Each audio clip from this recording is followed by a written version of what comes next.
Hello guys, welcome back to my YouTube channel devil Santo vlogs. So ఇవాళైతే మేము ముంగటికి ఒక యూస్ఫుల్ అయ్యే వీడియోతోనైతే వచ్చేసిన. సో ఇక్కడ చూస్తున్నారా ఒకటి మీరు, నా హెయిర్ అనేది ఇంత లాంగ్ అండ్ థిక్గా ఉంటుంది కదా. సో దీన్ని నేను డైలీ ఎట్లా మెయింటైన్ చేస్తాను అని చెప్పేసి అనుకుంటున్నారేమో మేబీ.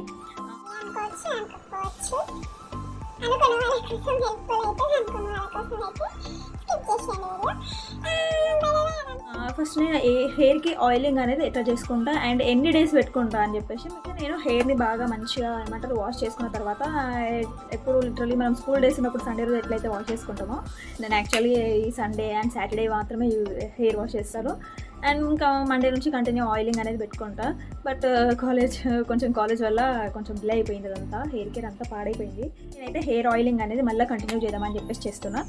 లిటరలీ నేను మండే నుంచి ఫ్రైడే వరకు అయితే కంటిన్యూగా పెట్టుకుంటా. ఆయిల్ అనేది కంటిన్యూగా ఉంటుంది నాకు. మండే రోజు ఒకరోజు అప్లై చేసినంటే హెయిర్కి మొత్తము, అండ్ నేను ఫ్రైడే వరకు మళ్ళీ పెట్టను. ఫ్రైడే రోజు ఏంటంటే మళ్ళీ అదే ఆయిలింగ్ బాగా పెట్టేసుకొని నైట్ దానిపైనే నెక్స్ట్ డే ఏమంటారు హెడ్ బాత్ చేస్తాను. అందరు అనుకుంటారు ఇట్లా ఒక 2 days 3 days తర్వాత హెడ్ బాత్ చేస్తే అప్పుడు హెయిర్కి ఏం కాదు, ఇది కాదు, హెయిర్ బాగుంటుంది అని చెప్పేసి అదే అని అంటారు. బట్ నా పర్సనల్ ఒపీనియన్ అయితే అట్లా ఏమి ఉండదండి. ఇప్పుడు లిటరల్గా ఏంటంటే మనకి మండే టు మనం ఫ్రైడే పెట్టుకున్నంత మాత్రాన మన హెయిర్ అనేది డ్యామేజ్ అయిపోయి ఇది అయిపోయి ఇట్లా ఏమి ఉండదు. పొల్యూషన్ ఎండిపోయి అట్లా ఏమీ ఉండదు, కానీ ఉంటుంది పొల్యూషన్. కాకపోతే మనం మంచిగా సాటర్డే కానీ సండే కానీ మంచిగా 2 days మంచిగా ఏమంటారు హెయిర్ బాత్ చేసుకుంటే నీట్గా సెట్ అయిపోతుంది. కాకపోతే ఆయిలింగ్ అనేది చాలా ఇంపార్టెంట్ హెయిర్కి. ఆయిలింగ్ చేసుకుంటేనే మన హెయిర్ ఎప్పుడు కానీ చాలా మంచిగా ఉంటుంది అండ్ స్మూత్గా ఉంటుంది, మంచి థిక్గా గ్రో అవుతుంది. So oiling is the main thing. So ఇప్పుడు ఈ సొల్లంత ఎందుకు కానీ మాకు నువ్వైతే ఏం యూజ్ చేస్తావో చెప్పు అని చెప్పేసి అంటున్నారు, నాకు అర్థమైపోయింది. ఇక ఇంకేం లేదు, ఇక ప్రాసెస్లోకి అయితే వెళ్ళిపోదాము. సో ప్రాసెస్లోకి వెళ్ళిపోయే ముందటైతే మీ అందరికి ఒకటి, ఇప్పుడే కనుక మీరు నా ఛానల్ని చూస్తున్నట్టయితే subscribe, like, share and comment. So మర్చిపోకుండా పక్కన నా బెల్ ఐకాన్ కూడా క్లిక్ చేయండి, ఓకేనా? ఇంకేంది దట్స్ ఇట్. అయితే నేను పారాషూట్ అయితే యూజ్ చేస్తున్నాను అండి. పారాషూటే యూజ్ చేస్తాను ఎక్కువ మట్టుకి నేను. లైక్ ఎప్పుడు అంటే నేను చిన్న ఉన్నప్పుడు మా మమ్మీ ఏం చేస్తున్నా అంటే, మనము దేవుడికి కొబ్బరికాయలు కొడుతుండే కదా, ఆ కొబ్బరికాయలు తర్వాత కొబ్బరి ఉంటుంది కదా, అది దాన్ని అనేది బయట ఎండబెడుతుండే మా అమ్మ. ఎండబెట్టేసి అవన్నీ గ్యాదర్ చేసేసి అవి ఏమంటారు పట్టిస్తుండే అన్నట్టు, కొబ్బరిలు పట్టించి ఆయిల్ వస్తుంది కదా, ఆయిల్ అనేది పెట్టుకుంటుంటే మేము బాగా.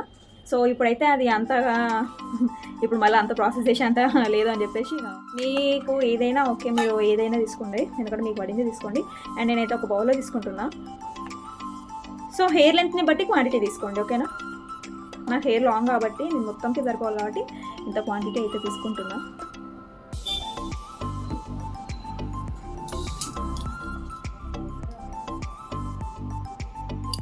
ఇప్పుడు మనం తీసుకున్న ఈ ఆయిల్లోనే ఏది వైటమిన్ ఈ క్యాప్సూల్ అనేది వేసుకోవాలి.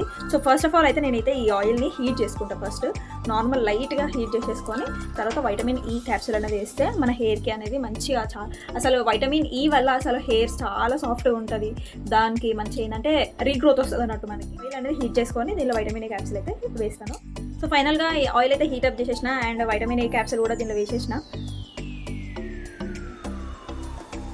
దీనిలో ఒక క్రీమీ టెక్స్చర్ వస్తుంది చూడండి, క్రీమీ ఇంకా ఇట్లా మిక్స్ చేసుకుందాం మంచిగా.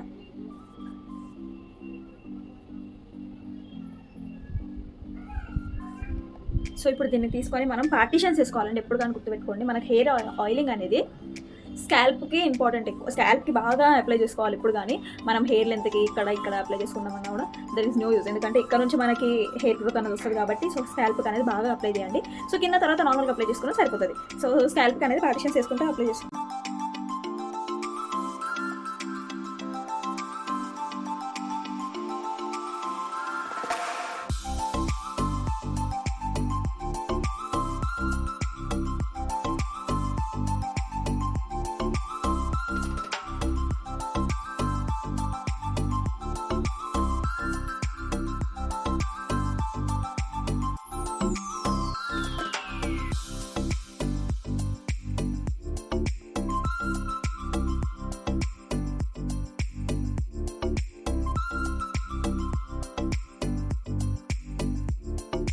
గాయ్స్ నేనైతే మొత్తం అయితే హెయిర్కి ఆయిలింగ్ అనేది చేసేసుకున్నా.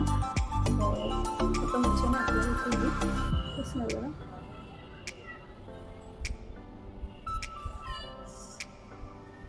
అప్లై చేసేసుకున్న తర్వాత ఒక 5 మినిట్స్ ఇట్లా మసాజ్ చేసుకోండి. అది మీ ఆయిలింగ్ అనేది బాగా అబ్జర్వ్ అయిపోతుంది మంచిగా హెయిర్లోకి. ఇట్లా ఎవరైనా మసాజ్ చేస్తూ ఉంటుంది చూడండి అసలు.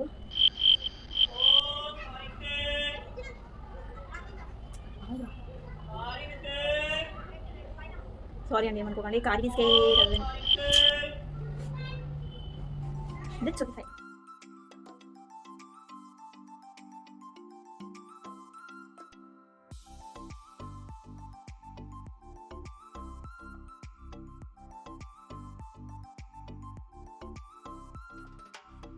అండి ఆయిల్ అయితే అప్లై చేసుకున్నాను. అప్లై చేసుకున్న తర్వాత మసాజ్ చేసుకున్నాను. దాన్ని పైన అయితే పెట్టేసిన, ఎందుకంటే ఇప్పుడు నేను హెడ్ బాత్ చేసేంత అసలు లేను. అండ్ నెక్స్ట్ ఇప్పుడు హెడ్ బాత్ చేసేంత ఓకే కూడా లేదు. అండ్ తర్వాత మీరు చేసుకుంటే హెడ్ బాత్ చేసేసుకొని నేను మంచిగా నీట్గా తర్వాత ఏమంటారు హెడ్ బాత్ చేసేసుకున్న తర్వాత బాగుంటుంది హెయిర్ అనేది. చాలా సిల్కీ అయితే కాకుండా ఆయిల్ ఇంకా డిఫరెంట్ ప్రాసెస్ ఉంటాయి, ఇంకా డిఫరెంట్ టైప్స్ ఉంటాయి. సో మా మమ్మీ కూడా ఆయుర్వేదిక్ మెడిసిన్స్ అవి చేస్తూ ఉంటుంది. సో నేను డెఫినెట్గా మీ అందరికీ హెల్ప్ చేస్తాను హెయిర్ కేర్ గురించి. అండ్ నేను యూజ్ చేసే ప్యాక్స్ కానీ నేను ఏం యూజ్ చేస్తాను అసలు హెయిర్కి అని చెప్పేసి మీ అందరికీ ఖచ్చితంగా కావాలనుకుంటే హెడ్ బాత్ అయినా వేయచ్చు, లేకపోతే లేదు. మీరు నేనైతే డే మొత్తం ఉంచుకుంటా ఇట్లా. సో నెక్స్ట్ డే అట్లా హెల్త్ బాత్ చేస్తాను నేను. ఫైనల్గా అయితే మీకు ఈ వీడియోతో నచ్చినట్టయితే like, share and comment and subscribe to my YouTube channel guys. So don't forget to subscribe. So ఇంకేముంది చెప్పడానికి, లవ్ యూ గైస్. ఛానల్ అయితే సపోర్ట్ చేయండి, ఓకేనా? బాయ్.